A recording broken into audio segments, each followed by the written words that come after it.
Hello everyone, welcome to VLN IAS. இந்த வீடியோல 22nd of November 2024 Hindu news பேப்பர்ல வந்திருக்கிற இம்பார்ட்டன்ட் நியூஸ் ஆர்டிகல்ஸ் என்னென்ன அப்படின்னு சொல்லிட்டு நம்ம பார்த்துடலாம். இதுக்காக ஹிந்து நியூஸ் பேப்பரோட டெய்லி எடிஷன் எடுத்திருக்கோம். அண்ட் இந்த வீடியோவோட PDF நோட் உங்களுக்கு வேணும் அப்படின்னா அது நம்மளோட டெலிகிராம் சேனல்ல இருக்கு. அதுக்கான லிங்க் வந்து டிஸ்கிரிப்ஷன்ல கொடுக்குறேன், அதில் போய் டவுன்லோட் பண்ணிக்கோங்க. அண்ட் இன்னைக்கு நம்ம ஃபர்ஸ்ட் பார்க்க போற நியூஸ் ஆர்டிகல் வந்து பார்த்தீங்கன்னா ஃப்ரண்ட் பேஜில் வந்திருக்கிற நியூஸ் ஆர்டிகல். இதில் என்ன கொடுத்துருக்காங்கன்னா consensus on new climate finance goal remains elusive அப்படின்னு சொல்லி கொடுத்துருக்காங்க. அதாவது அசர்பைசான்ல conference of parties 29th conference வந்து நடந்துட்டு இருக்கு இல்லையா. ஸோ இது வந்து ஆல்மோஸ்ட் வந்து முடிய போகுது. இது முடிய போற சிச்சுவேஷனுக்கு வந்தாலுமே இன்னுமே இந்த கிளைமேட் ஃபினான்ஸ் கோல்ஸ்ல வந்து பாத்தீங்கன்னா இந்த developed countries and developing countries இவங்க ரெண்டு பேருக்கும் மத்தியில் ஒரு அக்ரிமெண்ட் இன்னுமே ரீச் ஆகல. அதை தான் இங்க வந்து எல்யூசிவ்னு மீன் பண்ணியிருக்காங்க. இன்னுமே கன்சென்சஸ் வந்து கொண்டு வரல. ஸோ அதை பத்தி டிஸ்கஸ் பண்ணியிருக்கிற நியூஸ் ஆர்டிகல் தான் இது. ஸோ இதுல வந்து பாத்தீங்கன்னா ஒரு டேர்ம் வந்து நமக்கு தெரிஞ்சிருக்கணும். என்னன்னா த நியூ கலெக்டிவ் குவான்டிஃபைடு கோல் அப்படின்றது NCQG அப்படின்னு சொல்லுவாங்க. ஸோ இது என்ன அப்படின்னா இப்போ இந்த கிளைமேட் ஃபினான்ஸ் அப்படின்ற இந்த டேர்ம் இருக்கு பாத்தீங்களா. இந்த கிளைமேட் ஃபினான்ஸ் நம்ம சொல்றோம் அப்படின்னா இது வந்து ஒரு ஜென்ரல் டேர்ம். இப்போ இந்த கிளைமேட் ஃபினான்ஸ்ல ஒரு கவர்மெண்ட் வந்து கிளைமேட் ரிலேட்டடா இன்வெஸ்ட் பண்ணா அதையும் நம்ம கிளைமேட் ஃபினான்ஸ்னு சொல்லலாம். ஒரு பிரைவேட் கம்பெனி வந்து கிளைமேட் ரிலேட்டடா ஒரு ப்ராஜெக்ட்லயோ ஒரு பிசினஸ்லயோ இன்வெஸ்ட் பண்றாங்க அப்படின்னா அதையுமே நம்ம என்ன பண்ணலாம், கிளைமேட் ஃபினான்ஸ்னு சொல்லலாம். ஸோ அதனால இதோட டேர்ம் வந்து வைடரா இருக்கிறனால என்ன பண்ணியிருக்காங்க அப்படின்னா நியூ கலெக்டிவ் குவான்டிஃபைடு கோல்ஸ் அப்படின்னு சொல்லிட்டு இந்த கிளைமேட் ஃபினான்ஸை வந்து டிஃபைன் பண்ணியிருக்காங்க NCQG அப்படின்னு சொல்லிட்டு. ஸோ இது NCQGனா இது வந்து contributions from the developed countries. So இப்போ இந்த டெவலப்பிங் எக்கானமிஸ்லாம் என்ன கேட்குறாங்க அப்படின்னா இந்த NCQGல டெவலப்டு கண்ட்ரீஸ் வந்து என்ன பண்ணணும், அவங்க ரிலீஸ் பண்ற எமிஷன் பிளஸ் அவங்களோட ஜிடிபியோட அளவு என்ன, இது ரெண்டையும் பேஸ் வச்சு தான் ஒரு டெவலப்டு கண்ட்ரியோட கான்ட்ரிபியூஷன் வந்து NCQGக்கு இருக்கணும் அப்படின்றத நம்ம முடிவு பண்ணணும் அப்படின்னு டெவலப்பிங் கண்ட்ரிஸ் கேட்குறாங்க. ஏன்னா டெவலப்பிங் கண்ட்ரிஸோட கால்குலேஷன் படி ஒரு வருஷத்துக்கு $1.3 trillion வந்து என்ன பண்ணுது, கிளைமேட் ஆக்ஷனுக்காக தேவைப்படுது. அதாவது டெவலப்பிங் கண்ட்ரிஸ் வந்து ஒரு புது டெக்னாலஜியை வந்து கொண்டு வரணும் கிளைமேட் ஆக்ஷன் எடுக்கிறதுக்கு அப்படின்னா $1.3 trillion வந்து தேவைப்படுது. ஆனா டெவலப்டு எக்கானமிஸ் என்ன சொல்றாங்க அப்படின்னா நாங்க ஆல்ரெடி 1.3 trillion கிட்ட நாங்க வந்திருக்கோம். என்ன அப்படின்னா இப்போ இந்த 2021-22ல மட்டும் பாத்தீங்கன்னா $115 billion வந்து என்ன பண்ணிருக்கோம் டெவலப்டு கண்ட்ரிஸ் வந்து நாங்க கொடுத்துருக்கோம் அப்படின்றாங்க. ஸோ இது அவங்க என்ன கணக்கு காட்டுறாங்க அப்படின்னா பாரிஸ் அக்ரிமெண்டோட டார்கெட் படி 100 billion தான் அவங்களுக்கு டார்கெட், நாங்க அதுக்கும் மேல பண்ணிருக்கோம்ன்றாங்க. ஆனா ரியாலிட்டி என்னன்னா டெவலப்டு கண்ட்ரிஸ் வந்து ஜென்ரல் டேர்மா கிளைமேட் ஃபினான்ஸை வந்து என்ன பண்றாங்க, கால்குலேட் பண்றாங்க. விச் மீன்ஸ் கவர்மெண்ட் பண்ண இன்வெஸ்ட்மெண்ட்டும் பிரைவேட் கம்பெனிஸ் பண்ண இன்வெஸ்ட்மெண்ட் எல்லாத்தையுமே சேர்த்துக்கிறாங்க. அதுதான் பிரச்சனை. ஸோ அதனாலதான் டெவலப்பிங் கண்ட்ரிஸ் என்ன பண்றாங்கன்னா இந்த NCQGல பப்ளிக் ஃபினான்ஸை மட்டும்தான் கால்குலேட் பண்ணணும் அப்படி சொல்லி கேட்குறாங்க. இது வந்து டெவலப்பிங் எக்கானமிஸோட டிமாண்ட்ஸ். ஆனால் டெவலப்டு கண்ட்ரிஸ் இருக்காங்க இல்லையா, அவங்க ஒரு டிமாண்ட் வைக்கிறாங்க. என்னன்னா இந்த டேர்ம்ல இருந்து நீங்க நாங்க கொடுக்குற கிராண்ட் அண்ட் லோன் இருக்கு பாத்தீங்களா, இதை வந்து மென்ஷன் பண்ணாதீங்கன்னு சொல்றாங்க. இதை ஏன் மென்ஷன் பண்ணக்கூடாது அப்படின்னா ஸோ நம்ம கண்ட்ரியோட என்விரான்மெண்ட் மினிஸ்ட்ரியோட செக்ரட்டரி இருக்காங்க இல்லையா லீனானந்தன், ஸோ அவங்க என்ன சொல்லியிருக்காங்க அப்படின்னா இந்த NCQG வந்து இது வந்து இன்வெஸ்ட்மெண்ட் கோல் கிடையாது, இது வந்து கிளைமேட் ஆக்ஷன் கோல். ஸோ அப்படின்றப்போ மினிமம் என்ன பண்ணணும், 600 billion வந்து என்ன பண்ணணும் டெவலப்டு கண்ட்ரிஸ் வந்து கிராண்டா மட்டுமே கொடுக்கணும் அப்படி சொல்லி கேட்குறாங்க. அப்போ இந்த டிஸ்டிங்ஷன் கிராண்ட் அண்ட் லோனு கொடுத்தோம்னா இவங்கள வந்து அதாவது இவங்களோட டெவலப்டு கண்ட்ரிஸோட இந்த கிளைமேட் ஃபினான்ஸ் வந்து என்ன ஆகும், அண்டர்மைன் பண்ணப்படும், குறைச்சு மதிப்பு போடுவாங்க. அதனாலதான் டெவலப்டு கண்ட்ரிஸ் என்ன பண்றாங்க, இந்த டேர்ம் வந்து ரிமூவ் பண்ண சொல்றாங்க. பிளஸ் வந்து எங்களுக்கு வந்து பிரைவேட் இன்வெஸ்ட்மெண்ட்டையும் நீங்க என்ன பண்ணணும் இந்த ஃப்ரேம் ஒர்க்குள்ள நீங்க கொண்டு வரணும் அப்படின்னு டெவலப்டு எக்கானமி வந்து கேட்குறாங்க. அண்ட் இன்னொன்று வந்து ஆல்ரெடி நாங்கள் கிளைமேட் ஃபினான்ஸ்க்காக நாங்கள் பண்ணியிருக்கோம் இல்லையா, கிராண்ட் அண்ட் லோன்ஸ் எல்லாம் கொடுத்துருக்கோம் இல்லையா, அதில் எந்த விதமான ப்ராக்ரஸுமே இல்லை, அந்த ப்ராக்ரஸை நாங்கள் எப்படி வந்து மெஷர் பண்ணுறது அப்படி சொல்லிட்டு கேட்குறாங்க. ஸோ இது வந்து பார்த்தீங்கன்னா ஓவராலாக இன்னுமே இந்த கான்ஃபரன்ஸில் ஒரு முடிவுக்கு வராதனால இது வந்து என்ன மாதிரி கான்சிக்வன்சஸ் வந்து கொண்டு வரலாம் அப்படின்னு பார்த்தீங்கன்னா டெவலப்டு அண்ட் டெவலப்பிங் எக்கானமிக்கு மத்தியில் ஒரு ஃப்ரிக்ஷன் வந்து கொண்டு வரலாம். இதை நம்ம சால்வ் பண்ணலாம் அப்படின்னா இது வந்து இன்னுமே வருஷ கணக்கில் இது வந்து நீண்டுட்டே போகும். அண்ட் நம்மளோட டார்கெட் இருக்கு பாத்தீங்களா, ப்ரீ இண்டஸ்ட்ரியல் லெவல் 1.5 டிகிரி செல்சியஸ்க்குள்ள நம்ம என்ன பண்ணணும், குளோபல் டெம்பரேச்சர் இன்க்ரீஸ் ஆகிறத நம்ம கண்ட்ரோல் பண்ணணும்னு ஒரு டார்கெட் வச்சிருக்கோம்ல, அதை அச்சீவ் பண்ணவே முடியாது. ஏன்னா ஆல்ரெடி 2024 என்ன ஆயிடுச்சு, வேர்ல்டு மெட்டீரியலாஜிக்கல் டிபார்ட்மெண்ட் டிபார்ட்மெண்ட்டோட கணக்குப்படி இதுதான் த நோன் ஹையஸ்ட் டெம்பரேச்சர் ரெஜிஸ்டர் ஆன இயர். ஓகே, அப்போ இப்படி நம்ம வந்து என்ன பண்ணிட்டு இருந்தோம், இப்படி ஒரு ஃப்ரிக்ஷன்ல ஒரு கன்சென்சஸ் வராம நம்ம இருந்தோம் அப்படின்னா கிளைமேட் ஆக்ஷன்ஸ் வந்து என்ன ஆகாது, இம்ப்ரூவ் ஆகாது. So that's all about this news article. And next news article, CAQM's submissions in Supreme Court ignore increase in paddy burned area in Punjab and Haryana அப்படின்னு சொல்லி கொடுத்துருக்காங்க. ஸோ இப்போ நீங்கள் இந்த வீடியோ வந்து நீங்கள் புதுசாக பார்க்குறீங்க அப்படின்னா லாஸ்ட் ஒரு 1 வீக்காக வந்து பார்த்தீங்கன்னா இந்த CAQMs அண்ட் டெல்லி பொல்யூஷன் இஷ்யூஸை பற்றி நம்ம டீட்டெயிலாக கவர் பண்ணியிருக்கோம். ஸோ அந்த வீடியோஸ் எல்லாம் நீங்கள் பார்த்துருக்கேன். ஸோ அப்போ தான் உங்களுக்கு வந்து ஒரு கிளியரான பிக்சர் கிடைக்கும். ஸோ இப்போ இந்த நியூஸ் ஆர்டிக்கலில் வந்து என்ன இஷ்யூ வந்து டிஸ்கஸ் பண்ணியிருக்காங்க அப்படின்னு சொல்லி பார்த்தீங்கன்னா, இப்போ இந்த டெல்லியில் வந்து பார்த்தீங்கன்னா பொல்யூஷன் வந்து இன்க்ரீஸ் ஆயிருக்கு. இதுக்கு மெயின் காரணம் வந்து பார்த்தீங்கன்னா டெல்லியோட அட்ஜாயினிங் ஏரியாவில் இருக்கிற பஞ்சாப் ஹரியானா ரீஜனில் ஹார்வெஸ்டிங் முடிஞ்சு அதுலேருந்து கிடைக்கிற அந்த வேஸ்ட், அதாவது ஸ்டபிள் இருக்கு பார்த்தீங்களா, பேடி. ஸோ அது வந்து என்ன பண்ணிடுறாங்கன்னா எப்படி டிஸ்போஸ் பண்ணுறதுன்னு தெரியாமல் பேர்ன் பண்ணிடுறாங்க. ஸோ அந்த பேர்னோட கான்சிக்வன்ஸாக தான் என்ன நடக்குது, டெல்லியில் வந்து பார்த்தீங்கன்னா ஸ்மாக் ஃபார்மேஷன் வந்து அளவுக்கு அதிகமாக என்ன ஆயிடுது, ஃபார்ம் ஆயிடுது. இதை எப்படி கண்ட்ரோல் பண்ணுறதுன்னு தெரியாமல் டெல்லியோட கவர்மெண்ட்டை என்ன பண்ணிட்டு இருக்காங்க, கன்ஃபியூஷனில் இருக்காங்க. ஸோ அப்படிப்பட்ட சுச்சுவேஷனில் இந்த CAQM இருக்காங்க இல்லையா, commission for air quality management, இவங்க வந்து டெல்லியோட NCR ரீஜனில் பொல்யூஷனை கண்ட்ரோல் பண்ணுறது இவங்களோட வேலை. இவங்களுக்கு வந்து பார்த்தீங்கன்னா அத்தாரிட்டி கொடுத்துருக்காங்க ஸ்டாச்சுட்டரியில. ஸோ இது வந்து ஒரு ஸ்டாச்சுட்டரி பாடி. இவங்க கிட்ட அத்தாரிட்டி இருந்துமே இவங்களால என்ன பண்ண முடியல, இவங்களால ஸ்டபிள் பர்னிங்கை கண்ட்ரோல் பண்ண முடியல. அதனால லாஸ்ட் மந்த் வந்து பார்த்தீங்கன்னா ஈவன் சுப்ரீம் கோர்ட் வந்து என்ன பண்ணியிருந்தாங்க, இவங்கள கொஸ்டின் பண்ணியிருந்தாங்க, என்ன நீங்க மெஷர்ஸ் எடுத்திருக்கீங்க அப்படின்னு சொல்லிட்டு சப்மிட் பண்ண சொன்னாங்க. அண்ட் அது மட்டும் இல்லை, இப்போ ரீசெண்டாக இந்த வாரம் வந்து பார்த்தீங்கன்னா ஒரு இஷ்யூ CAQM வந்து சுப்ரீம் கோர்ட் என்ன பண்ணியிருந்தாங்க, எதனால நீங்க வந்து நவம்பர் 12 கிரேடட் ஆக்ஷன் பிளான் 3 வந்து இம்ப்ளிமெண்ட் பண்ணல அப்படி சொல்லிட்டு கொஸ்டின் பண்ணியிருந்தாங்க. அதெல்லாம் நம்ம டீட்டெயிலாக பார்த்துருந்தோம். ஸோ இப்படி ஒரு இஷ்யூ வந்து போயிட்டு இருக்கு. இப்போ இந்த நியூஸ் ஆர்டிக்கல்ல என்ன சொல்லியிருக்காங்க அப்படின்னா, CAQM வந்து ஒரு ரிப்போர்ட் வந்து சப்மிட் பண்ணியிருக்காங்க. லாஸ்ட் ஒரு 2 இயர்க்கான ரிப்போர்ட் வந்து சுப்ரீம் கோர்ட்டை சப்மிட் பண்ணியிருக்காங்க. அந்த ரிப்போர்ட்ல என்ன சொல்லியிருக்காங்கன்னா, ஆக்சுவலா ஸ்டபிள் பர்னிங்கோட அளவு வந்து பார்த்தீங்கன்னா டிக்ரீஸ் ஆயிருக்கு அப்படின்னு சொல்லி ரிப்போர்ட்ல சொல்லியிருக்காங்க. ஆனால் ரியாலிட்டி என்னன்னு பார்த்தீங்கன்னா, ஸ்டபிள் பர்னிங்கோட அளவு டிக்ரீஸ் ஆயிருந்தாலுமே இந்த பர்ன்ட் ஏரியா இருக்கு பார்த்தீங்களா, இது வந்து பார்த்தீங்கன்னா சேட்டலைட்ல இருந்து பார்த்தாலே நல்லா தெரியும். அந்த இமேஜிங்ல லைக் ஏரியா வந்து என்ன இருக்கும், பர்ன்ட் ஏரியா வந்து தனியாக நம்மளால ஐடென்டிஃபை பண்ண முடியும். ஸோ அப்படி சேட்டலைட் இமேஜஸ்ல பர்ன்ட் ஏரியாவோட அளவு வந்து இன்க்ரீஸ் ஆயிருக்கு, ஸ்டபிள் பர்னிங்கோட அளவு குறைஞ்சிருக்குன்னு இவங்க சொல்லியிருக்காங்க. அப்போ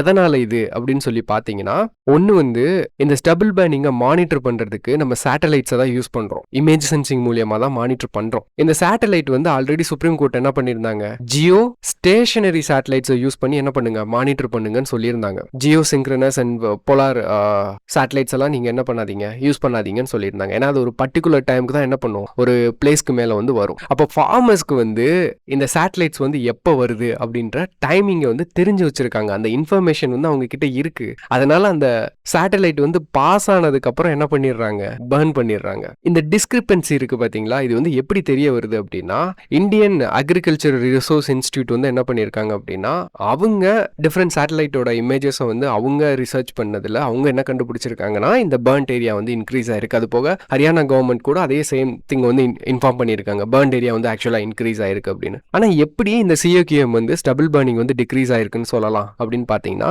ஸோ இவங்களோட கோஆர்டினேட்டட் இவங்களோட டேட்டா வந்து இவங்க எதுல இருந்து யூஸ் பண்றாங்க அப்படின்னா, நேஷனல் ரிமோட் சென்சிங் சென்டர், அதாவது இது வந்து இஸ்ரோக்கு கீழே இருக்கிற ஒரு பாடி. இவங்க வந்து ரிமோட் சென்சிங்காகவே என்ன பண்ணுவாங்க, தனியா ஒர்க் பண்ணுவாங்க. அப்போ CAQM வந்து இப்படி ஒரு பிரச்சனை இருக்குன்னு தெரிஞ்ச உடனே என்ன பண்ணிருக்காங்கன்னா, இவங்க கிட்ட எங்களுக்கு ஒரு ஸ்டாண்டர்டான புரோட்டோகால் வந்து இங்க டெவலப் பண்ணுங்க அப்படி சொல்லிட்டு கேட்டிருக்காங்க. ஏன் அப்படின்னா, இவங்க எப்படி இந்த ரிமோட் சென்சிங் டேட்டா வந்து யூஸ் பண்றாங்க அப்படின்னா, இதுக்கு இவங்க யூஸ் பண்ற சேட்டலைட் டேட்டா வந்து 2 சேட்டலைட் டேட்டால இருந்து எடுக்கிறாங்க. ஒன்னு வந்து நாசாவோட சேட்டலைட் டேட்டா. ஸோ இது வந்து எதுக்காக யூஸ் பண்றாங்கன்னா, ஃபார்ம் ஃபயர் இன்சிடென்ட்டை வந்து ரெக்கார்ட் பண்றதுக்காக யூஸ் பண்றாங்க. ஏன்னா இதுல வந்து பாத்தீங்கன்னா இதோட இமேஜிங் இருக்கு பாத்தீங்களா, அது வந்து தெர்மல் இமேஜிங். அதாவது ஆக்சுவலா ஃபயர் நடக்கிறப்போ இந்த நாசா சேட்டலைட்ஸ் வந்து என்ன பண்ணும், அதை வந்து கேப்சர் பண்ணியிருக்கும். ஆனா இதுக்கு வந்து டைம் இருக்கு. ட்வைஸ் அ டே மட்டும் தான் என்ன பண்ண முடியும், ஒரு பர்டிகுலர் ரீஜன்ல இருக்க முடியும். அதால ஏன்னா இது வந்து பாத்தீங்க அப்படின்னா ஸ்டேஷனரியா இருக்காது. இது ஜியோ ஸ்டேஷனரி சேட்டலைட் கிடையாது. அதாவது 12:30 to 2:30 PM and 12:30 to 2:30 AM மட்டும்தான் ஒரு பர்டிகுலர் இடத்துக்கு மேல, அதாவது பஞ்சாப் ஹரியானாக்கு மேல இதால இருக்க முடியும். ஓகே, அதனால ஃபார்மர்ஸ்க்கு இது நல்லாவே தெரிஞ்சிருக்கு. அதனால ஒரு 4 o'clock மேல தான் என்ன பண்றாங்களாமா, ஸ்டபிள் பர்னிங் வந்து பண்றாங்களாம். அதனால தான் வந்து பாத்தீங்கன்னா லேட்டரா இந்த சென்டினல்-2 வந்து அந்த பர்ன்ட் ஏரியா வந்து இமேஜிங் பண்ணும். இது வந்து யூரோப்பியன் ஸ்பேஸ் ஏஜென்சியோட சேட்டலைட் சென்டினல்-2. இது வந்து 5 days ஒருக்க தான் என்ன பண்ணும், அந்த ஆக்சுவல் பர்ன்ட் ஏரியா வந்து இமேஜ் சேஞ்சிங் பண்ணும். அதுக்குள்ள என்ன பண்ணிடுவாங்க, அதுக்குள்ள ஃபார்மர்ஸ்லாம் உஷாராயிடுவாங்க ஆக்ஷன் எடுக்கிறதுக்குள்ள. அப்போ இதனால தான் வந்து பார்த்தீங்கன்னா இந்த ஸ்டெபிள் பர்னிங்கோட அளவுக்கும் பர்ன்ட் ஏரியாவுக்கும் டிஸ்கிரிபன்சிஸ் வந்து வந்திருக்கு. ஓகே, ஸோ இதை தான் இந்த நியூஸ்ல வந்து எக்ஸ்பிளைன் பண்ணியிருக்காங்க. Okay, that's all about this news article. And next news article editorial pageல வந்திருக்கிற lead article India needs and environmental health regulatory agency அப்படின்னு சொல்லி கொடுத்துருக்காங்க. நம்மளோட எக்ஸாமுக்கு வந்து இது ரொம்பவுமே முக்கியமான ஆர்டிகல். இதோட அண்டர்ஸ்டாண்டிங் வந்து வெரி வெரி குரூஷியல். ஸோ அதனால இந்த நியூஸ் ஆர்டிக்கலை நம்ம எடிட்டோரியல் கோர்ஸ்ல வந்து நம்ம தனியாக பார்க்கலாம். பட் இந்த வீடியோவில் வந்து உங்களுக்கு இதுக்கான ஓவர்வியூ மட்டும் சொல்லிடுறேன். So health regulatory agency, so இது எதுக்காக அப்படின்னு பார்த்தீங்கன்னா நம்ம கண்ட்ரியில் வந்து பார்த்தீங்கன்னா சிக்னிஃபிகண்டாக environmental and public health challenges வந்து இருக்கு. இதை அட்ரஸ் பண்ணணும் அப்படின்னா நமக்கு வந்து ஒரு கோஆர்டினேட்டட் ஆக்ஷன் வந்து தேவைப்படும். ஆனால் இப்போ நம்மளோட கண்ட்ரியில் வந்து பார்த்தீங்கன்னா இந்த என்விரான்மெண்டல் கவர்னன்ஸை பொறுத்த வரைக்கும் இது வந்து ஃப்ராக்மெண்டடாக இருக்கு. ஏன்னா என்விரான்மெண்டலுக்கான டிசிஷன்ஸ் வந்து டிஃப்ரெண்ட் மினிஸ்ட்ரிஸ் எடுக்கிறாங்க, ஹெல்த்துக்கான டிசிஷன்ஸ் வந்து டிஃப்ரெண்ட் மினிஸ்ட்ரிஸ் எடுக்கிறாங்க, பொல்யூஷன் கண்ட்ரோல் வந்து ஒரு பர்டிகுலர் ஏஜென்சி அண்ட் மினிஸ்ட்ரியோட பாடி வந்து எடுக்கிறாங்க. ஸோ இந்த மாதிரி பிரிஞ்சு பிரிஞ்சு கிடக்குது, கோஆர்டினேட்டடாக இல்லை. ஸோ அதுக்காக நமக்கு வந்து ஒரு சிங்கிள் பாடி என்விரான்மெண்டல் ஹெல்த் ரெகுலேட்டரி ஏஜென்சி அப்படின்னு ஒன்று கொண்டு வரணும் அப்படின்னு இந்த ஆர்டிக்கலில் டிஸ்கஸ் பண்ணியிருக்காங்க. ஸோ இவங்க வந்து பார்த்தீங்கன்னா இப்போ இந்த பொல்யூஷன் கண்ட்ரோலாக இருக்கட்டும், ஹெல்த் இம்பாக்ட் அசஸ்மெண்ட்டாக இருக்கட்டும், டேட்டா ஷேரிங்காக இருக்கட்டும், இதெல்லாம் வந்து பார்த்தீங்கன்னா இன்டகிரேட் இல்லாமல் இருக்குது நம்ம கண்ட்ரியில். ஸோ அதை வந்து இவங்க என்ன பண்ணுவாங்க, யூனிஃபை பண்ணுவாங்க. ஸோ யூனிஃபை பண்ணுறது மூலியமாக நமக்களால் என்ன பண்ண முடியும், இன்ஃபார்ம்டு பாலிசி டிசிஷன் வந்து நம்மளால் மேக் பண்ண முடியும். ஸோ அதனால் இந்த நியூஸ் ஆர்டிக்கல் வந்து நமக்கு தெரிஞ்சிருக்கணும், இந்த இஷ்யூ வந்து நமக்கு தெரிஞ்சிருக்கணும். அண்ட் இந்த மாதிரி என்விரான்மெண்டல் ஹெல்த் ரெகுலேட்டரி ஏஜென்சி வந்து நம்ம வேணும்னு கேட்குறாங்க அப்படின்னா அதர் கண்ட்ரீஸில் வந்து பார்த்தீங்கன்னா இதை சக்ஸஸ்ஃபுல்லாக பண்ணியிருக்காங்க. ஃபார் எக்ஸாம்பிள் வந்து பார்த்தீங்கன்னா யுனைடெட் ஸ்டேட்ஸில் வந்து US environmental protection agency EPA and ஜெர்மனியோட ஃபெடரல் என்விரான்மெண்டல் ஏஜென்சி அண்ட் ஜப்பானோட ministry of the environment. So இவங்கெல்லாம் வந்து பார்த்தீங்கன்னா சக்ஸஸ்ஃபுல்லாக பண்ணி காட்டியிருக்காங்க. அதாவது எக்ஸ்பிளிசிட்டாக என்ன பண்ணியிருக்காங்கன்னா என்விரான்மெண்ட் அண்ட் ஹெல்த்தை வந்து இன்டகிரேட் பண்ணியிருக்காங்க அவங்களோட ஆப்ரேஷனல் ஃப்ரேம் ஒர்க்குள்ள. ஸோ இதை பற்றி தான் இந்த நியூஸ் ஆர்டிக்கல் வந்து என்ன பண்ணியிருக்காங்க, டீட்டெயிலாக டிஸ்கஸ் பண்ணியிருக்காங்க. Okay, that's all about this. And editorial பேஜில் வந்திருக்கிற இந்த நியூஸ் ஆர்டிகல்ஸ் வந்து நமக்கு தேவையில்லை. ஸோ அதனால் இது வந்து நம்ம காப் பண்ண வேணாம். நம்ம எக்ஸாமுக்கு வந்து சிக்னிஃபிகண்ட் நியூஸ் ஆர்டிகல்ஸ் வந்து இது கிடையாது. அண்ட் நெக்ஸ்ட் வந்து பார்த்தீங்கன்னா bilateral investment treaty with a bit of change அப்படின்னு சொல்லி கொடுத்துருக்காங்க. ஸோ ஆக்சுவலாக வந்து பார்த்தீங்கன்னா India and United Arab Emirates, so ரெண்டு பேருக்கும் மத்தியில் பைலேட்டரல் இன்வெஸ்ட்மெண்ட் ட்ரீட்டி வந்து பார்த்தீங்கன்னா ஆல்ரெடி 2014 இந்த அக்ரிமெண்ட் வந்து நம்ம போட்டிருந்தோம். இப்போ அந்த 2014 ஓல்டு அக்ரிமெண்ட்டை இப்போ புதுசாக இந்த பைலேட்டரல் இன்வெஸ்ட்மெண்ட் ட்ரீட்டி வந்து ரிப்ளேஸ் பண்ண போகுது. ஆக்சுவலாக பைலேட்டரல் இன்வெஸ்ட்மெண்ட் ட்ரீட்டி அப்படின்னா என்னன்னு பார்த்தீங்கன்னா ஒரு ரெண்டு கண்ட்ரி இருக்காங்கன்னா அந்த ரெண்டு கண்ட்ரிக்கு நடுவில் அந்த ட்ரேட் அண்ட் இன்வெஸ்ட்மெண்ட்டை வந்து நம்ம ப்ரொமோட் அண்ட் ப்ரொடக்ட் பண்ணுறதுக்காக என்ன பண்ணுவாங்கன்னா சில ப்ரொவிஷன்ஸ், சில அக்ரிமெண்ட்ஸ் வந்து போட்டிருப்பாங்க. ஏன்னா ரெண்டு கண்ட்ரியில் இருந்துமே என்ன பண்ணுவாங்க, இன்வெஸ்டர்ஸ் வந்து இந்தியாவில் இருக்கிற இன்வெஸ்டர்ஸ் வந்து யூஏல பண்ணுவாங்க, யூஏடியோட இன்வெஸ்டர்ஸ் வந்து என்ன பண்ணுவாங்க, இந்தியாவில் இன்வெஸ்ட் பண்ணுவாங்க. அப்போ ஏதாவது ஒரு பிரச்சனை வருதுன்னு வச்சுக்கோங்களேன், இன்வெஸ்ட்மெண்ட்ஸுக்கு ஏதாவது ஒரு பாதிப்பு வருதுன்னு வச்சுக்கோங்களேன், அதை என்ன பண்ணி ஆகணும், அந்த கண்ட்ரியோட ஜூரிஸ்டிக்ஷனில் அந்த கண்ட்ரியில் இருக்கிற கோர்ட்டில் தான் நம்ம என்ன பண்ண முடியும், கிளைம் பண்ண முடியும். அப்போ இந்த ஓல்டு அக்ரிமெண்ட் இருக்கு பார்த்தீங்களா 2014, இதில் வந்து பார்த்தீங்கன்னா இந்தியா தரப்புல இருந்து கொஞ்சம் ஸ்ட்ரிக்டான ரெகுலேஷன்ஸே வச்சிருந்தாங்க. அதாவது வந்து பார்த்தீங்கன்னா இப்போ ஒரு இன்வெஸ்டர் வந்து யூஏஇலேருந்து இந்தியாவுக்கு வந்து இன்வெஸ்ட் பண்ணுறாருன்னு வச்சுக்குவோம். இப்போ இந்தியாவில் வந்து அவருக்கு ஒரு பிரச்சனை, இப்போ அதை சால்வ் பண்ணுறதுக்கு வந்து பார்த்தீங்கன்னா எந்த ஒரு பைலேட்டரல் இன்வெஸ்ட்மெண்ட் ட்ரீட்டியாக இருந்தாலும் பொதுவாக என்ன பண்ணியிருப்பாங்க, டிஸ்பியூட் ரெசல்யூஷன் மெக்கானிசம் வந்து உள்ள இன்க்ளூட் பண்ணியிருப்பாங்க. ஸோ இன்கேஸ் பிரச்சனை வந்தால் அதை எப்படி நம்ம வந்து இது பண்ணணும், அப்பீல் பண்ணணும் அப்படின்னு சொல்லிட்டு. ஸோ அப்படி இந்த பைலேட்டரல் ட்ரீட்டியில் பர்டிகுலராக investor state dispute settlement frame work வந்து வச்சிருக்காங்க. ஸோ இது வந்து ரெண்டு கண்ட்ரிக்கு பொதுவாக இருக்கும். இவங்க கொடுக்குற ஜட்ஜ்மெண்ட் இருக்கு பார்த்தீங்களா, அது வந்து நம்ம ஏற்றுக்கணும். அப்போ இந்தியாவுக்குன்னு சாவர்னிட்டி இருக்கு இல்லையா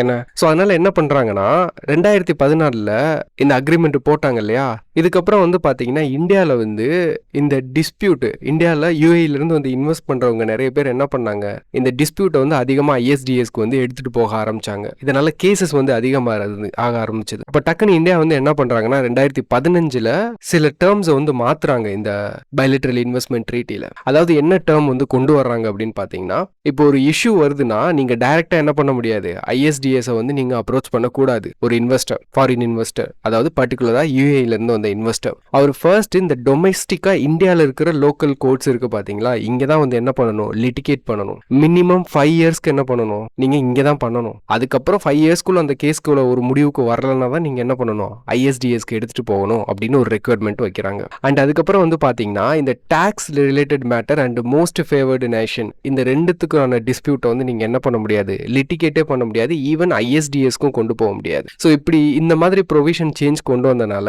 இந்தியா வந்து என்ன பண்றாங்கன்னா, இந்த ஐஎஸ்டிஎஸோட ஜூரிஸ்டிக்ஷன் இருக்கு பாத்தீங்களா, இதை வந்து ரெஸ்ட்ரிக்ட் பண்றாங்க. ஓகே, இது வந்து 2015 கொண்டு வந்த ஒரு சேஞ்ச். இப்போ ரீசெண்டா இப்போ இந்த புது பைலேட்டரல் இன்வெஸ்ட்மெண்ட் ட்ரீட் இருக்கு இல்லையா, இந்த 2014 ரிப்ளேஸ் பண்ண போகுது இல்லையா, இதுல வந்து என்னென்ன சேஞ்சஸ் கொண்டு வந்திருக்காங்க அப்படின்னா, ஆல்ரெடி 2015 வந்து 5 இயர்ஸ்னு கொண்டு வந்திருந்தாங்கல்ல, அது வந்து 3 இயர்ஸா என்ன பண்ணிருக்காங்க, இப்போ சேஞ்ச் பண்றாங்க. அண்ட் நெக்ஸ்ட் வந்து பாத்தீங்கன்னா, ஓல்டு ட்ரீட்டில என்ன ஒரு ரெக்குயர்மெண்ட் இருந்தது அப்படின்னா, ஒரு இன்வெஸ்டர் வந்து இந்தியாவில் இன்வெஸ்ட் பண்ண வராரு யூஏல இருந்துன்னா, அவர் வந்து அந்த இன்வெஸ்ட்மெண்ட்டோட கேரக்டரிஸ்டிக்ஸ், எக்கனாமிக் கேரக்டரிஸ்டிக்ஸ் வந்து என்ன பண்ணணும், டிஃபைன் பண்ணி ஆகணும். நீங்க என்ன மாதிரி கேபிட்டல் கொண்டு வர்றீங்க, என்ன மாதிரி இன்வெஸ்ட்மெண்ட் இது, எவ்வளோ ப்ராஃபிட் வந்து நீங்க எக்ஸ்பெக்ட் பண்றீங்க இந்த இன்வெஸ்ட்மெண்ட்ல, அந்த மாதிரி கேரக்டரிஸ்டிக்ஸ்லாம் என்ன பண்ணணும், சப்மிட் பண்ணி ஆகணும். அண்ட் அதுக்கு அடுத்து வந்து பாத்தீங்கன்னா, அந்த இன்வெஸ்ட்மெண்ட் கொண்டு வர்ற அந்த இன்வெஸ்ட்மெண்ட் இருக்கு இல்லையா, அது வந்து இந்தியாவில் டெவலப்மெண்ட்டை வந்து பாத்தீங்கன்னா அந்த இன்வெஸ்ட்மெண்ட் வந்து கண்டிப்பா கொண்டு வரணும் அப்படின்ற ஒரு கண்டிஷன் வந்து வச்சிருந்தாங்க. அந்த கண்டிஷனை இப்போ ரிமூவ் பண்ணியிருக்காங்க. அப்புறம் அடுத்து வந்து பாத்தீங்கன்னா, வயலேஷன் ஆஃப் இன்வெஸ்ட்மெண்ட் ட்ரீட்மெண்ட் வந்து என்ன பண்ணியிருக்காங்க, அது வந்து வாட் இஸ் இட் அப்படின்னு சொல்லிட்டு டிஃபைன் பண்ணியிருக்காங்க. அண்ட் லாஸ்டா இந்த ஐஎஸ்டிஎஸ் இருக்கு பாத்தீங்களா, இதுக்கு ஒரு இன்வெஸ்டர் வந்து கேஸை எடுத்துட்டு போகணும் அப்படின்னா அவரோட இன்வெஸ்ட்மெண்ட் வந்து அவரோட தான் இருக்கணும். தேர்ட் பார்ட்டி யாரும் என்ன பண்ணியிருக்க கூடாது, அந்த இன்வெஸ்ட்மெண்ட்ல ஃபண்ட் பண்ணியிருக்க கூடாது. இன்னொன்று வந்து பாத்தீங்கன்னா, அந்த இன்வெஸ்டர் வந்து நம்ம கண்ட்ரியில் ஃப்ராட் அலோகேஷன்ஸ் வந்து என்ன பண்ணியிருக்க கூடாது, அவர் மேல வந்திருக்க கூடாது. ஃபார் எக்ஸாம்பிள் இப்போ வந்து அதானி மேல வந்து யூஎஸ் வந்து என்ன பண்ணியிருக்காங்க, 2000 crores வந்து என்ன பண்ணியிருக்காரு, அமெரிக்காவோட கவர்மெண்ட் அஃபிஷியல்ஸ்க்கு ப்ரைப் பண்ண ட்ரை பண்ணாரு கவர்மெண்ட் ப்ராஜெக்ட்டுக்காக அப்படி சொல்லிட்டு என்ன பண்ணியிருக்காங்க, கேஸ் போட்டிருக்காங்க இல்லையா. அந்த மாதிரி அலோகேஷன்ஸ் இருந்துச்சுன்னா அந்த இன்வெஸ்ட்மெண்ட் வந்து என்ன பண்ண முடியாது, டிஸ்பியூட் ரெசல்யூஷன் மெக்கானிசம்க்கு கொண்டு போக முடியாது. ஸோ இந்த மாதிரி சேஞ்சஸ்லாம் கொண்டு வந்திருக்காங்க. இதுல இருந்து நமக்கு டைரக்டா கொஸ்டின்ஸ் எதிர்பார்க்க முடியாது. But the understanding of this issue is essential. Okay, that's all about it. So இன்னைக்கு வந்து பாத்தீங்க அப்படின்னா, நம்ம சிவில் சர்வீஸ் எக்ஸாம் ப்ரிப்பரேஷனுக்கு தேவையான எசென்ஷியல் ஆர்டிகல்லாம் நம்ம கவர் பண்ணியாச்சு. இதுக்கு மேல இன்னைக்கு நியூஸ் பேப்பர்ல பெருசா இம்பார்ட்டன்ட் ஆர்டிகல் நமக்கு வரல. ஓகே, ஸோ இதோட இந்த வீடியோ நம்ம முடிச்சுக்கலாம். உங்களுக்கு ஏதாவது டவுட் இருந்தது அப்படின்னா கமெண்ட் செக்ஷன்ல கமெண்ட் பண்ணுங்க, அதுக்கு நான் ரிப்ளை பண்றேன். ஓகே, தேங்க்ஸ் ஃபார் வாட்சிங் திஸ் வீடியோ கைஸ்.